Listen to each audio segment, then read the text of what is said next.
que decir que yo como jurista una mínima referencia tuve durante la carrera de Derecho en una asignatura que ni siquiera era troncal, era una asignatura opcional.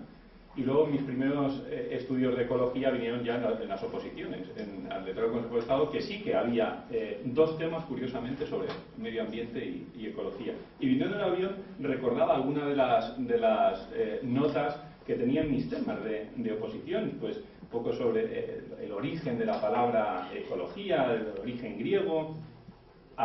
Recuerdo que citaba a Ernst Haeckel como el trabajo de morfología general del organismo, como el primero que introdujo el término, la palabra ecología, pero muy relacionada con el ser humano, ¿no? Y luego ya, pues, Zinnemann, Elton, etc. Tenían mis apuntes y viniendo del avión tomaba nota de ellos.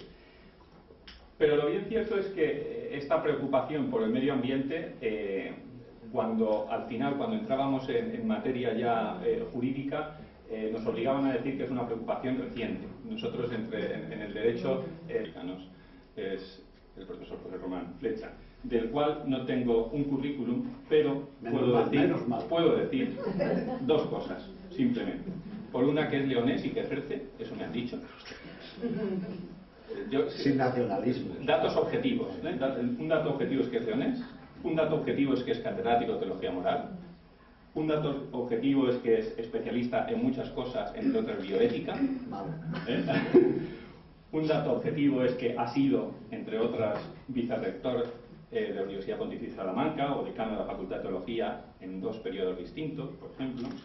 Muchos datos. Otro dato objetivo también es que ha escrito múltiples obras. Otro dato objetivo que me ha llegado hace poco es que en los fines de semana se agota el Diario de León con sus artículos. Y yo sin saberlo, les pediré a Diario de León una subvención, por lo menos. Y otro dato objetivo, aunque futurible, es que el 1 de junio lee o dicta su última lección magistral. Como queda todavía algún tiempo hasta ese momento, pues aquí yo creo que nos va a dar otra lección magistral sobre ecología. Muchas gracias. Muy bien, Jesús. Muchísimas gracias. Sí, los datos objetivos están bastante bien, ¿no? Están en internet. Sí, lo de catedrático ya no sé si es objetivo, porque estoy jubilado desde el 1 de octubre y están preparando el libro homenaje, efectivamente, y el día 1 de junio a las 12 de la mañana tendrá lugar en el aula magna, me parece, de la Universidad Pontificia, la última lección. Así que estáis invitados, de verdad, estáis invitados, con mucho gusto. Es una fiesta bonita, por lo menos con los compañeros que se han ido jubilando, pues ha sido siempre muy agradable.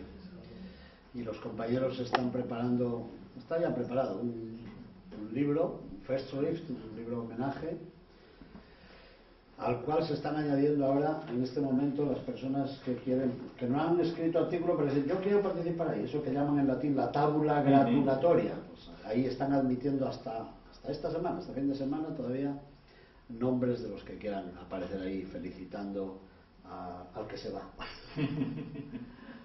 Bueno, pues dice que soy experto en bioética y me da siempre mucho pudor que se diga eso.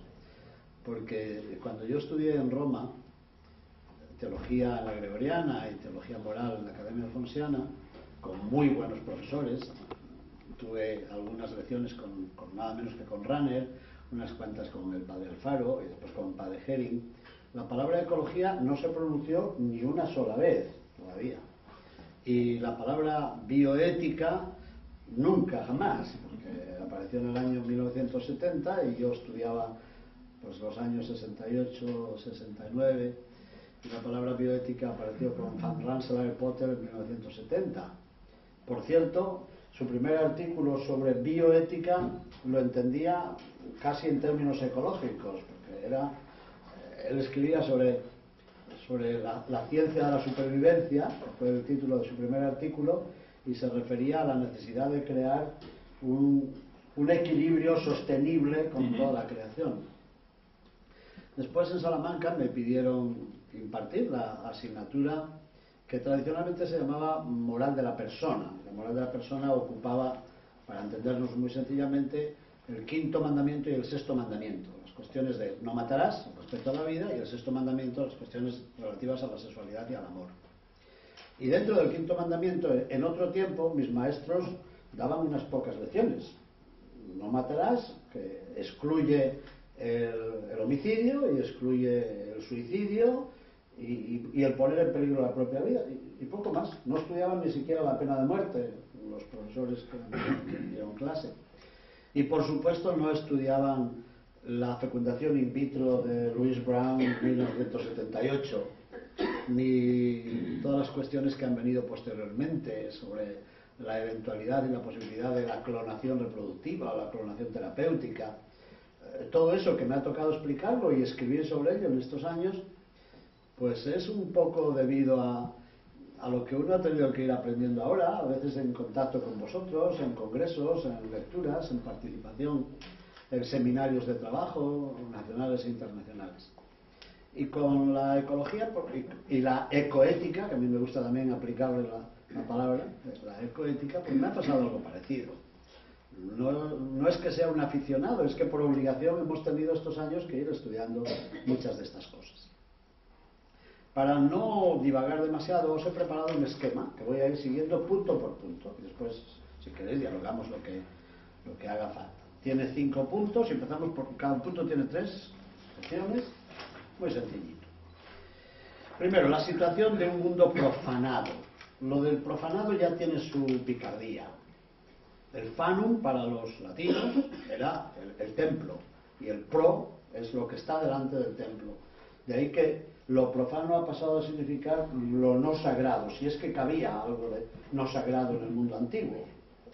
Pero para nosotros profanar significa de alguna forma rebajar la categoría trascendente de las cosas que son significantes. Parece que la frase es muy compleja, pero no es muy compleja, no es tan compleja. Lo sagrado lo es en la medida en que trasciende las necesidades inmediatas y el utilitarismo de cada día. Está más allá. Son palabras de San Agustín, que distinguía entre el uti y el frui. Hay cosas que se usan y hay cosas de las que realmente se disfruta. Las cosas que se usan son las cosas que comemos, las cosas que manejamos todos los días. Y el frui, él lo aplicaba al mundo de la trascendencia, estaba cerca de la contemplación, ese frui. Bueno, eso es muy sencillo. Por tanto, lo que trato ya de decir o de presentar en el primer punto es una toma de posición ante un mundo que nosotros desde nuestra fe lo consideramos sagrado. El mundo es sagrado. Luego, si queréis, pondré algunos puntos sobre las sillas, sobre esa sacralidad del mundo. En este momento vivimos las amenazas a este mundo. ¿Por qué?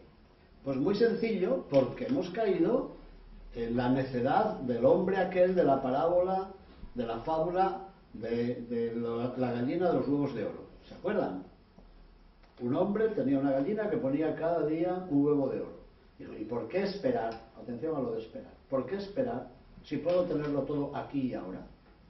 Y mató la gallina y se quedó sin nada. Esto, que a mí me gusta decirlo en términos muy populares, lo ha dicho Juan Pablo II muy recientemente al hablar de la economía, de la sociología, de la concepción de la vida y de la Weltanschauung, de la inmediatez. Es decir, quisiéramos todo el bien, toda la verdad, toda la bondad, todo no sé qué, aquí y ahora. Y eso es una gran amenaza, porque en el fondo es negar la posibilidad de la esperanza. Entre paréntesis, hice mi tesis doctoral sobre la esperanza y mi última lección va a ser también sobre la esperanza. Quiero terminar hablando de la esperanza. Yo creo que ese es uno de los males de nuestro mundo, que se han negado a la esperanza, se han negado a un futuro y quiere vivir el presente aquí, inmediatamente. Benedicto XVI lo dijo el primer año de su elección a propósito del encuentro internacional de las familias acaecido, que tuvo lugar en Valencia. A final de año, hablando a la curia vaticana, pues dijo: en Valencia tuve la sensación de que nuestro mundo ha perdido la esperanza. Entonces quiere vivir ahora. No tiene hijos porque no cree en el futuro. Agota los medios y los recursos del planeta porque no cree en el futuro, ni quiere creer en el futuro. En consecuencia, ecología y escatología tendrían una enorme relación y una fuerte relación, como muchas veces dialogué con nuestro amigo Juan Luis Ruiz de la Peña, que en paz descanse, maestro de escatología. En la medida en que creemos en un futuro, si quieren un futuro intrahistórico, pero sobre todo en un futuro más allá de la historia, podemos respetar este mundo.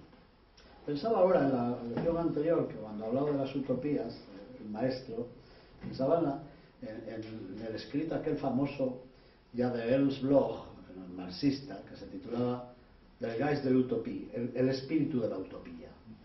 Si a nuestro mundo le faltan unas utopías, si creemos que en el escritorio hace frío, como dice la última parte, la última página de la novela del nombre de la rosa, si no hay mañana, si no hay... No utilizo la palabra ilusión, que le tengo mucho miedo, que ilusión viene de illudere y significa engañar. Si no hay esperanza, pues entonces, comamos y bebamos que mañana moriremos, agotemos los recursos del planeta, esta generación que vive aquí, y después de nosotros el diluvio, como decía De Gaulle. En consecuencia, uniéndome con la conferencia anterior, yo creo que la verdadera amenaza es la falta de esperanza, es el querer agotar los recursos del planeta para nosotros, es apropiárnoslo para nosotros mismos. En el fondo, por tanto, es una tentación contra la solidaridad y más todavía contra la fraternidad, que es el gran lema de la Revolución Francesa, olvidado. Libertad, igualdad, fraternidad. Muy bien. Con la libertad se quedó el Occidente, con la igualdad se quedó el Oriente a su modo, una igualdad defendida con barreras para que no se escapara nadie, pero la fraternidad es el lema no asumido por ninguna revolución.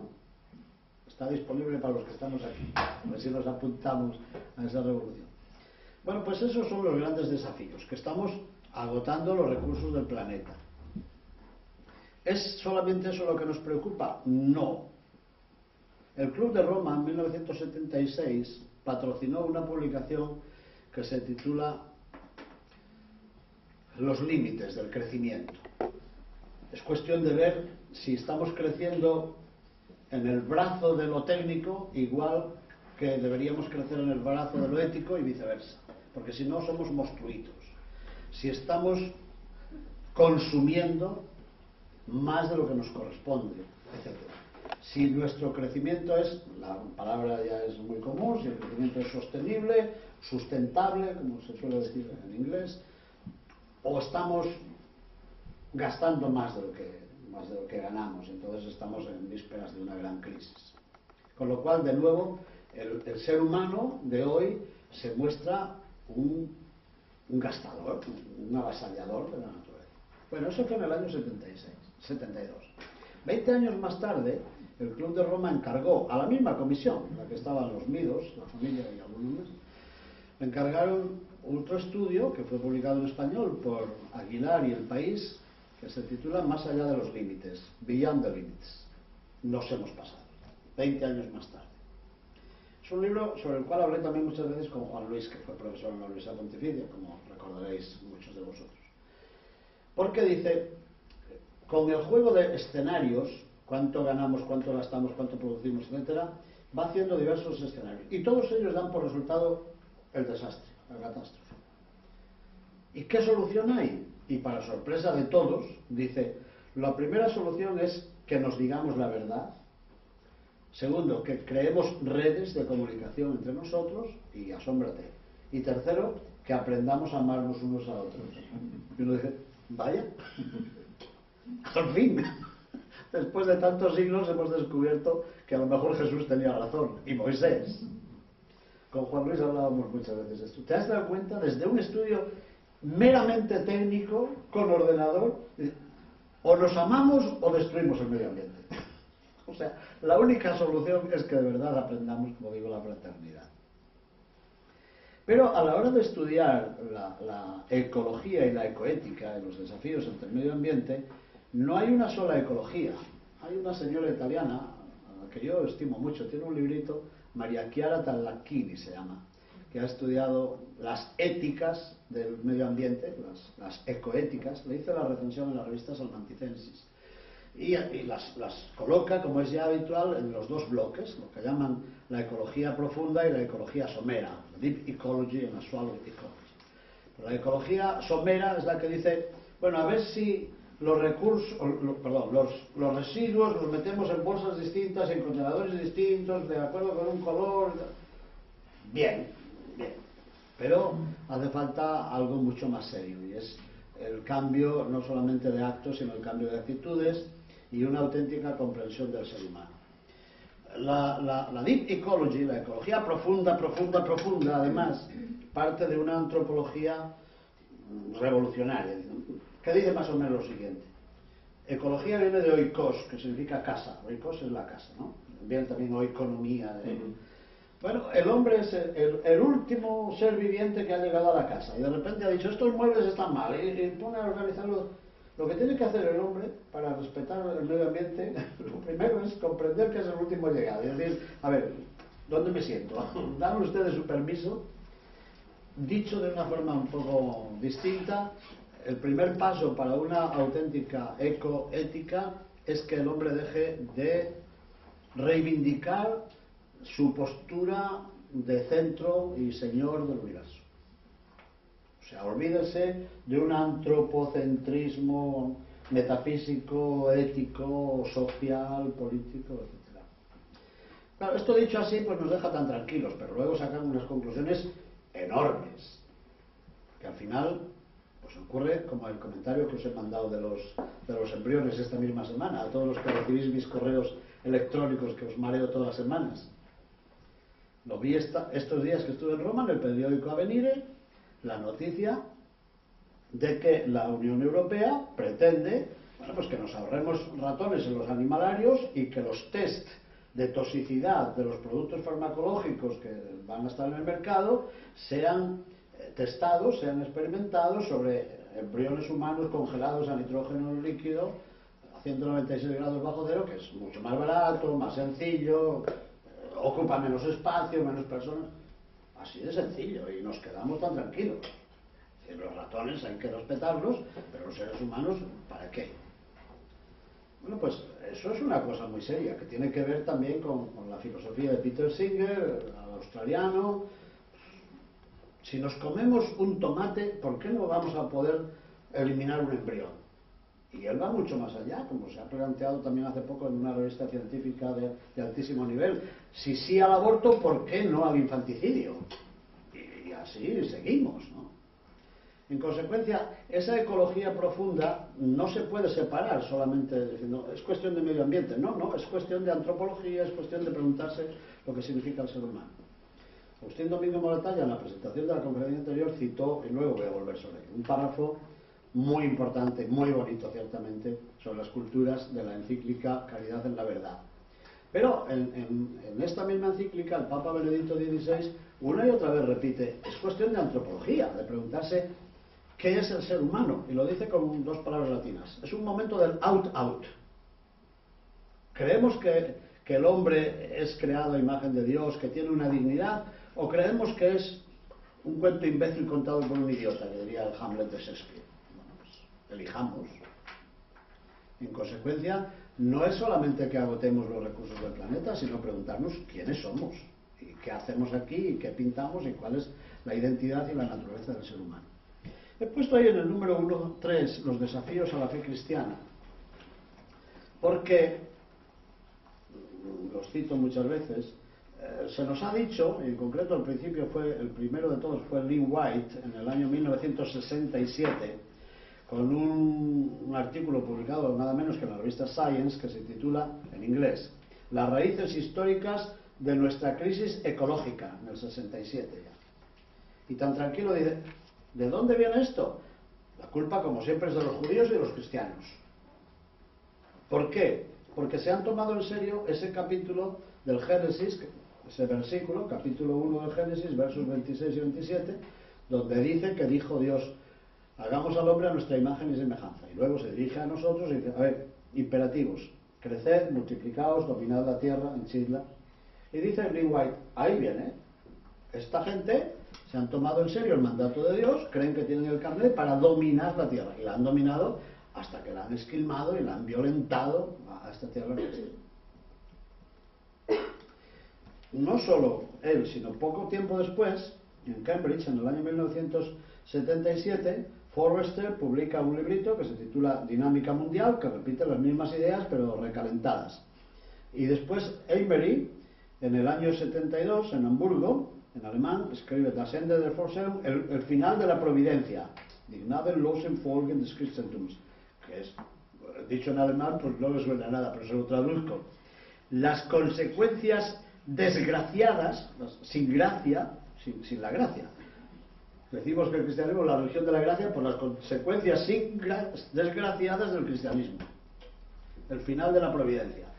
Dicen creer en un Dios providente, pero estos han terminado con la providencia, han acabado con el mundo. Bueno, a esto han intentado responder los papas una y otra vez en el librito El respeto a la creación, que fue publicado, lo publicaron primero en italiano, los de la Jacobuk, y después lo publicó la BAC. En el respeto a la creación hice un resumen y una ampliación de aquel discurso mío de apertura de curso del año 1991, que era el año de la doctrina social de la Iglesia, recordando solamente en el siglo XX los pronunciamientos de los papas sobre este tema, y muchos de ellos contestando directamente a Emery, directamente. Ya Pío XII decía, hombre, el Señor nos dijo dominad la creación, pero con ello nos estaba diciendo en primer lugar dominad el dominio, dominad vuestra ansia de dominar la creación. ¿Por qué? Pues porque nosotros creemos que el Creador nos regaló un jardín, y un jardín precioso con números simbólicos bíblicos, con 3 clases de árboles y 4 clases de ríos. 3 más 4, que son el 7, el número de la perfección. Nos ha regalado el mejor de los mundos, el jardín más bello, y nos ha dicho, cuidádmelo. Como decía un querido amigo, Eduardo Zurro, biblista de Valladolid, el traductor de los salmos para el oficio divino, con el padre Schecker, de una traducción tan bella que es la que cantamos y rezamos siempre. Y Zurro era un excelente hebraísta, conocía muy bien todas las lenguas orientales. Decía, se nos olvida que el verbo abod, la abodá en hebreo, significa, y también en las lenguas nuevas, significa lo mismo cultivar la tierra que dar culto a Dios. Tienen la misma raíz, también en español y también en latín, el culto y el cultivo. Y los salmos dicen, sale el hombre a cultivar la tierra, y es una frase que tiene una resonancia litúrgica. Nuestro trabajo sobre la tierra es un culto a Dios. Por tanto, no se puede profanar el culto. La tierra para nosotros es un sacrificio eucarístico. En cierto modo es un modo de alabar a Dios, es una forma de alabar a Dios. Bueno, me gusta cuando hablo de este papel de la fe judía y la fe cristiana ante la creación, no detenerme, que se podría hacer en el cuidado de los árboles que encontramos en el Deuteronomio, sino ir a lo fundamental. Y lo fundamental, lo dice también nuestro colega Olegario González de Cardedal, jugando con las palabras griegas, lo fundamental es que lo que para los griegos era naturaleza, physis, para el cristiano la physis es ctisis, la naturaleza es creación. La naturaleza tiene autor, tiene firma del pintor, por tanto es referencia, es regalo, es don de Dios nuestro Señor. Esto respecto al Antiguo Testamento, muy brevemente. Y respecto al Nuevo Testamento, el Nuevo Testamento es la religión de la encarnación. El Verbo de Dios se hizo carne en nuestro mundo, en nuestra tierra y en nuestra historia. Por tanto, ha tomado lo que somos nosotros, y nosotros somos también parte del cosmos. Esto es muy teilhardiano. Tenemos una relación con el calcio y el hierro y el níquel de esta tierra que nosotros, por la ley de la complejidad y la conciencia que decía él, se ha puesto a pensar. Los minerales en nosotros se han puesto a pensar. Hay una hermandad entre el mundo cósmico que parece externo y nosotros. Bueno, pues el Hijo de Dios, al encarnarse, ha tomado esta naturaleza y la ha hecho suya. Y después hay otro punto importantísimo en la teología cristiana respecto a la creación, que es lo que dice Pablo en la carta a los Romanos en el capítulo 8, que es el aspecto escatológico, el aspecto de esperanza. Con nosotros la creación entera está como con dolores de parto, aguardando para dar a luz el mundo nuevo, el hombre nuevo, la sociedad nueva, la comprensión nueva del mundo, porque la tenemos esclavizada. Y dice la naturaleza, nos está diciendo, ¿pero qué habéis hecho de mí? Si no era esto lo del principio. Bueno, esos 3 puntos, la creación, partiendo del origen, la creación, la encarnación en el centro y la culminación escatológica, dicho muy brevemente, porque esto sería para una tesis doctoral, son los 3 puntos importantes de la fe cristiana para responder al señor Emery, a Forrester, a todos estos temas. En el número 2, pues ya os lo he resumido, son los puntos del mensaje de la fe. Primer punto, ese dominar la tierra, ¿cómo hay que aprenderlo? Pues hay que aprenderlo en sentido de respeto. El Salmo 8, Señor dueño nuestro, que admirable es tu nombre en toda la tierra, que es una preciosidad, nos dice que has puesto todas las cosas bajo sus pies, bajo los pies del hombre, pero no para que lo aplaste ni para que lo domine, sino en el sentido que tenía para los reyes mesopotámicos de cuidado de la creación. Somos el visir de Dios ante la creación. Os pongo ahí la palabra de Jesús que tenemos en el Evangelio de San Mateo, en el Sermón de la Montaña. La preocupación por nuestra propia vida no tiene que ser tan agobiante, que miremos también al mundo, a este mundo creado que nos ha sido dado tan bellamente. Dice, aprended de los lirios del campo. Y ahí en el libro pues he recordado cómo el Evangelio está lleno de resonancias cósmicas. Alguna vez que lo he leído en otro lugar, la gente dice, pues no me había dado cuenta. Jesús de Nazaret parece haber sido un atento observador de la naturaleza. De ella extrae muchas de sus lecciones más bellas. Ha observado con frecuencia los montes y el mar. Habla de fuentes cuyas aguas saltan hasta la vida sin término. Conoce la víbora y la gallina que acoge a sus polluelos, las ovejas y los lobos, los perrillos y los peces, las palomas y las serpientes, los cuervos y las polillas. ¿A que de las polillas no te acordabas? No. Distingue las higueras de las zarzas, el trigo y la cizaña, la mostaza y los cedros. Jesús habla de mosquitos y de camellos, de la menta, del aneto, del comino, de cardos, de lirios, de uvas, de higos, del sol, de la luna. Es impresionante que nos digan que no hemos mirado la creación con respeto si nuestro fundador la admiraba y se dedicaba a contemplar este mundo creado en el cual veía el paso de su Padre Dios. El punto tercero, el 2.3, es ese texto de la Carta a los Romanos que he citado antes, la ansiosa espera de la creación. Es un texto muy, muy hermoso. De ese mismo capítulo, por cierto, son esas palabras de Pablo, ¿quién nos separará del amor de Cristo? ¿Quién nos separará del amor de Dios? Lo cantan en las iglesias con música de Kiko Arguello, también vigorosa. Es un capítulo de contemplación, pero contemplación junto al cosmos, al mundo creado que con nosotros está esperando una liberación total. En el número 3 hago ahí 3 puntos muy brevemente, para decir que a lo largo de los tiempos hemos venerado la creación. Recuerdo el canto de Francisco de Asís, el canto del hermano Sol, altísimo, omnipotente, que va contemplando al sol, a la luna, al agua que es tan humilde, tan preciosa y casta, el hermano Fuego. Pues a lo largo de los tiempos esta contemplación de la naturaleza ha sido de una enorme importancia. Esto para los místicos. Pero incluso en las escuelas filosóficas y teológicas, se hablaba muchas veces en la Edad Media del liber nature. La naturaleza es un libro. Y un libro en el que podemos leer. Es una imagen bíblica también. Podemos leer en este mundo el paso de Dios. Omnis mundi creatura quasi liber et scriptura nobis est speculum. La Patrología Latina, volumen 210, escrito por Alain de Lille, que en latín llaman los filósofos y teólogos Alanus de Insulis, de la ciudad de Lille. En castellano, toda la creación de este mundo es como un libro y una escritura, y para nosotros es como un espejo. Bueno, pues esta teoría, esta especularidad del mundo creado se encuentra en Tomás de Aquino, se encuentra en San Buenaventura, que ha sido citado hoy, se encuentra en los teólogos posteriores, en el maestro Eckhart, una y otra vez vuelve en Raimundo Sabunde. Había un profesor de la Gregoriana que nos invitaba a los españoles a estudiar a Raimundo Sabunde. Está ahí medio olvidado, ¿por qué no hacéis una tesis sobre él? Herberto de Cherburgo y tantos otros. Ya entre nosotros, San Isidoro de Sevilla, cuyos restos tenemos en la Basílica de San Isidoro de León, había escrito una obra titulada De Rerum Natura, sobre la naturaleza de las cosas, que fue toda una cantera, todo un arsenal para los escritos medievales sobre esta capacidad de la naturaleza de hablarnos, de transmitirnos un sentido, el sentido de la revelación de Dios y del hombre mismo. Y finalmente, cómo no, pues os cito los versos del Cántico Espiritual de San Juan de la Cruz. El alma enamorada sale a los campos, tiene la sensación de haber perdido a su Señor y pregunta las cosas.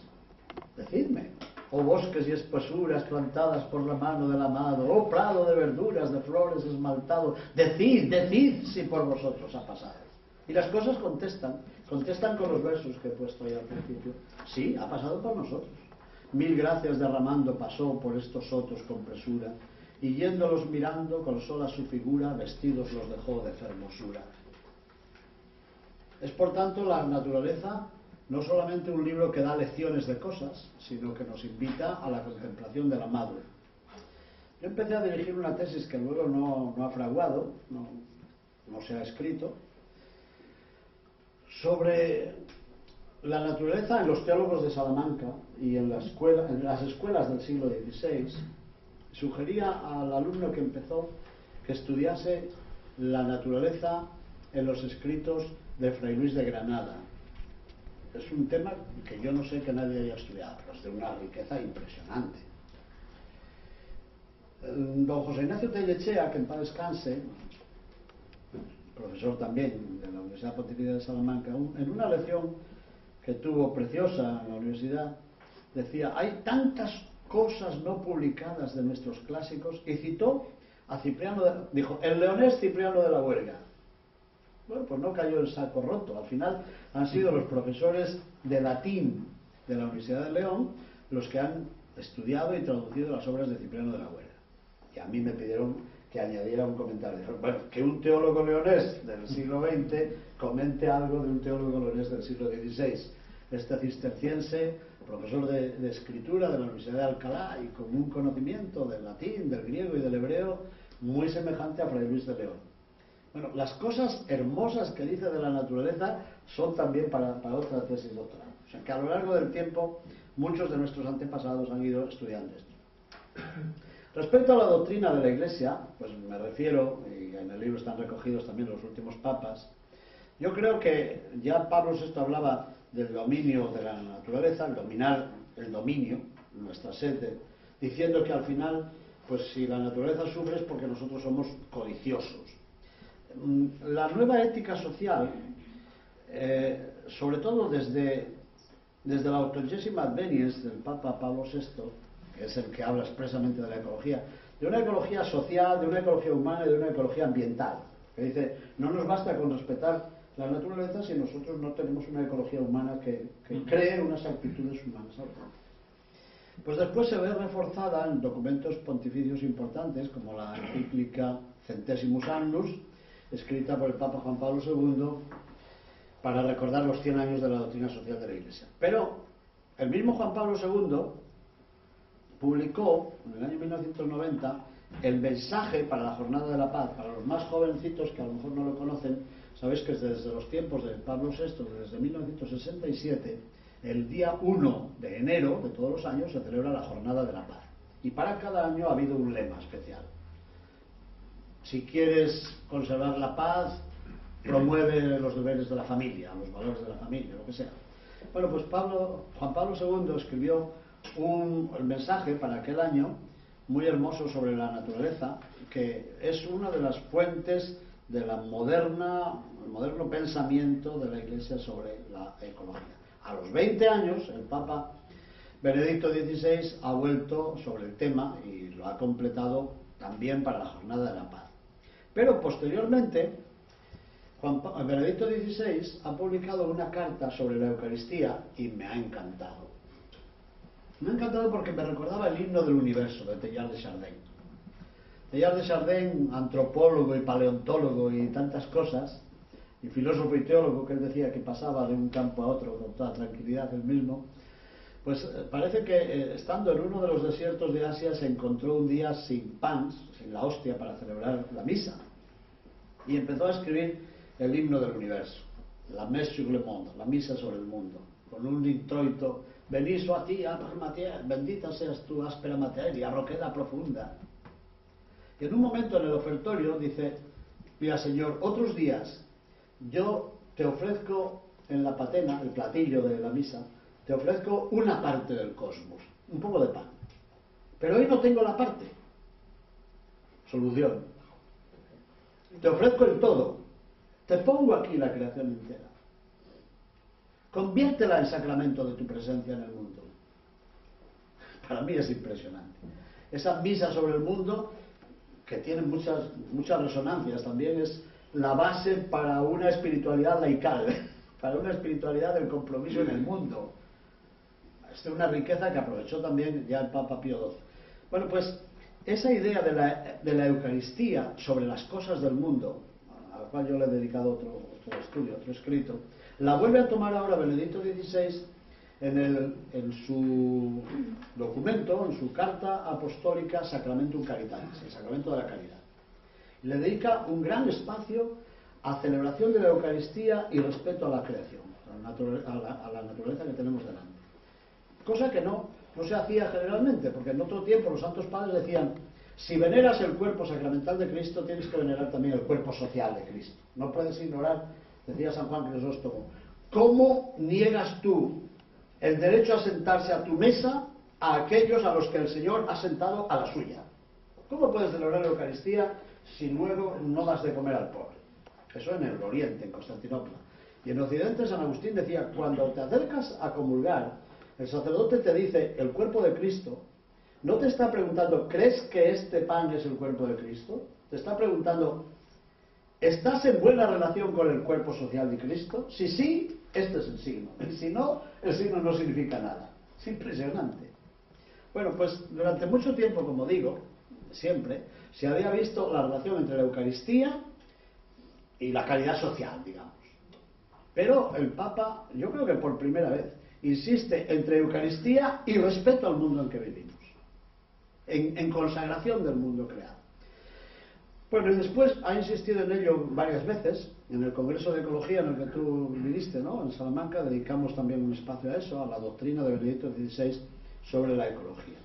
Y en la encíclica, tomad notas si lo queréis ver más despacio, si no lo tenéis de internet podéis bajar la encíclica Caridad en la Verdad, que es la tercera de las encíclicas del Papa y es la ampliamente dedicada a cuestiones sociales, porque habla del trabajo digno, hasta de los sindicatos, de la banca, de la ética financiera, de tantas cosas, como sabéis. Bueno, pues en esta encíclica, que es ya del año 2009, le dedica los números 48, 49, 50, 51 y casi el 52 al tema de la ecología. No lo voy a leer todo, pero unas pocas frases sí, que me parecen muy importantes. El tema del desarrollo, toda la encíclica habla del desarrollo para todo el hombre y para todos los hombres, que repite lo menos 7 veces esa frase, está muy unido a los deberes que nacen de la relación del hombre con el ambiente natural. Y una de las veces, la primera, ya aquí, en el número 48, en que aparece el don. Este es un don de Dios para todos, y su uso representa para nosotros una responsabilidad para con los pobres. Por tanto, para el Papa, el desprecio a la naturaleza es un desprecio también a los pobres, porque son con frecuencia los que pagan las consecuencias de nuestro deterioro. Son los que pagan las consecuencias de la depredación de los recursos no recuperables, por ejemplo, del petróleo o de otras fuentes de energía. En consecuencia, un movimiento que desprecie la naturaleza tiene que ser consciente de que está despreciando también el mundo y las personas de los pobres. Pero además desprecia a las generaciones futuras, como dije al principio, y desprecia a toda la humanidad. Cuando se considera la naturaleza, y en primer lugar al ser humano, como fruto del azar o del determinismo evolutivo simplemente, disminuye el sentido de la responsabilidad. Es muy bonito que juega, como harían los alemanes, con Gabe, Aufgabe, don y tarea, don y responsabilidad. Como si siguiera la filosofía de Hans Jonas, utiliza una y otra vez esta ética de la responsabilidad. Somos responsables de algo ante alguien. El creyente reconoce en la naturaleza el resultado de la intervención creadora de Dios, que el hombre puede utilizar responsablemente, van 3 veces ya lo de la responsabilidad, para satisfacer sus legítimas necesidades, pero respetando el equilibrio inherente a la creación misma. Si se desvanece esta visión, se acaba por considerar la naturaleza o como un tabú intocable, lo cual no sería justo, o por el contrario abusando de ella. Posteriormente explicará muy bien esta doble tentación. Ante la naturaleza podemos tener la tentación de esquilmarla, de utilizar todos sus recursos sin sentido, o al contrario considerarla intocable y adorarla. lo cual sería una soteriología falsa. Esperaríamos una salvación sin Salvador, muy propio de la nueva era y de otros movimientos de este momento. Y de muchos PowerPoints que nos mandan de vez en cuando, que nos dicen, esto, aquí hay una salvación sin Salvador, de nuevo. ¿De qué se está tratando? Dice, cuidadito, porque podemos caer o en el desprecio de la naturaleza o en la adoración de la naturaleza. Pues ni una cosa ni otra. Es don de Dios, pero no es Dios. Es signo de la salvación, pero no es la causa de la salvación. Después nos dice que es expresión de un proyecto de amor, y nos recuerda algunos de los textos bíblicos que hemos ido viendo, y nos avisa otra vez de esa tentación neopagana del nuevo panteísmo que ve la salvación del hombre en la naturaleza y no en el Salvador. Hay otros momentos en los que nos dice más adelante lo de los problemas energéticos a los cuales he aludido, en el número 49, y también en el problema del agua, que puede ser hoy una de las causas de las próximas guerras en el futuro. Y esto nos exige un gobierno responsable de la naturaleza, atención, número 50, para custodiarla, hacerla productiva y cultivarla también con métodos nuevos y tecnologías avanzadas, pero de alguna forma que pueda atender a las necesidades del hambre, del mundo, pero con un gran respeto. A mí me gusta decir que la ecoética es un signo del amor, cuidadito, que luego lo explico, del amor sincrónico y el amor diacrónico. El amor sincrónico, sin, en griego, es el con actual. El amor que debo a las personas que viven hoy en el mundo. Tengo que respetar el medio ambiente y promoverlo, etcétera, por el amor que debo a todos los que viven hoy, amor sincrónico. Pero también me debo y se me exige un amor diacrónico. Tengo que amar a los que han venido antes de mí, que no soy el primero en el mundo, soy heredero de un gran caudal de conocimientos y de amores. Pero también me debo a los que van a venir después.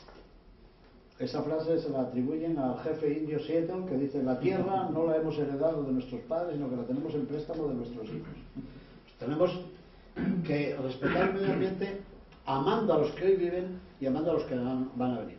El Papa dice lo mismo, pero con palabras más sencillas que las mías.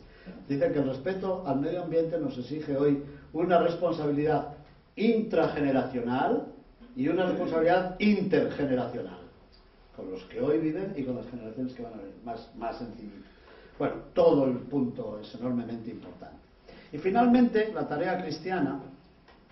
Yo he escrito también algo sobre las virtudes, porque habiendo sido profesor de moral, pues tengo mucho miedo que reduzcamos la moral a martiología. La moral, la ciencia de los pecados. Pues no, la moral es la ciencia de las virtudes, desde Aristóteles hasta ahora mismo, que han vuelto de una cierta actualidad las virtudes. Y entonces muchas veces he dicho cómo la ecología nos ayuda a poner en práctica las virtudes morales. Las virtudes morales son prudencia, justicia, fortaleza y templanza. No las voy ya veo que se está terminando el tiempo, ahí las dejamos. Porque hemos entendido estas 4 virtudes como actitudes mías personales. Bueno, pues prudente quiere decir que yo no meta la pata. No, la prudencia es también cuidar la casa y cuidar el medio ambiente en este caso. Y la justicia, lo mismo. No es solamente que yo sea justo con mis empleados, sino soy justo también con toda la creación que vive hoy y con todos los que van a venir un día. La fortaleza, pues la fortaleza no es ir por el mundo destruyendo, sino es la fortaleza de quien sabe también contenerse, que sabe superar la tentación que decía Ruth Marshall, la tentación del hombre actual, que es comprar cosas que no necesita, a precios que no puede pagar, en plazos que no va a cumplir, para dejar admirados a unos amigos que tampoco tiene. Estamos destruyendo todo, hasta la amistad. Ese es nuestro ideal, parece hoy día. Compras no sé qué, le dices a tu amigo: mira, he comprado tal cosa, y el otro te dice con todo eso: lo tengo yo también, y ya se pinchó el globo. Ya se acabó la autoestima y el orgullo del comprador compulsivo y exhibicionista. Bueno, pues la fortaleza no es la fortaleza del que va destrozando, sino la fortaleza del que sabe dominar el dominio también. Y la templanza, en la ética tradicional, se refería a las 2 pulsiones normales y primarias del ser humano, la de la supervivencia del individuo y la supervivencia de la especie. Es decir, comer y reproducirse. Entonces la templanza era la temperancia, no abusar, bueno. Pues aquí yo digo que la templanza hoy tiene una aplicación nueva también con relación al mundo. Las virtudes teologales son la fe, la esperanza y la caridad. Y ahí en algunos de los libros pues, las aplico también a este mundo creado. Creer en Dios es creer en Dios creador, que es por cierto el primer artículo del credo. Creo en Dios Padre, creador del cielo y de la tierra. La fe, por tanto, me lleva también a ver en las cosas de la creación. Y la esperanza, ya lo he dicho antes, me lleva también a vivir aguardando el cielo nuevo y la tierra nueva. Y la caridad también lo explica. Bueno, y por último, en este momento que tanto se insiste en la nueva evangelización, pues es verdad que el tema de la ecología puede formar parte de eso que hoy se llama tanto el pórtico de los gentiles, o el patio de los gentiles, el encuentro con personas no creyentes con las cuales tenemos que dialogar. De hecho, por ejemplo, el Papa envió un mensaje al patriarca de Constantinopla, que había sido invitado a presidir la reunión aquella, ¿dónde fue? En Islandia. Y lo envió, y era una reunión de cristianos y no cristianos de medio mundo. Pero eso es lo que trato de decir, que al final la preocupación por el medio ambiente pues es cuestión de todos, de creyentes y no creyentes. Y no hay que apoyarla solamente en la fe. Es verdad que si nos piden un testimonio de la fe, estamos dispuestos a darlo, estamos dispuestos a dar razón de nuestra esperanza. Pero hay que buscar también razones de razón, y razones, llámese como se quiera, de la verdad de lo creado y de la significatividad de lo creado. Termino con unas palabras tomadas de ese documento sobre la Eucaristía que os dije antes, Sacramentum Caritatis, el número 92. Dice, repito, hablando de la Eucaristía, que parecería que no iba a hablar de esto: la creación no es una realidad neutral, mera materia que se puede utilizar indiferentemente siguiendo el instinto humano. Más bien forma parte del plan bondadoso de Dios, por el que todos nosotros estamos llamados a ser hijos e hijas en el Hijo unigénito de Dios, Jesucristo. La fundada preocupación por las condiciones ecológicas en que se halla la creación en muchas partes del mundo encuentra motivos de consuelo en la perspectiva de la esperanza cristiana, que nos compromete a actuar responsablemente en defensa de la creación. Bueno, y con esto terminamos, para ir puntuales. Gracias.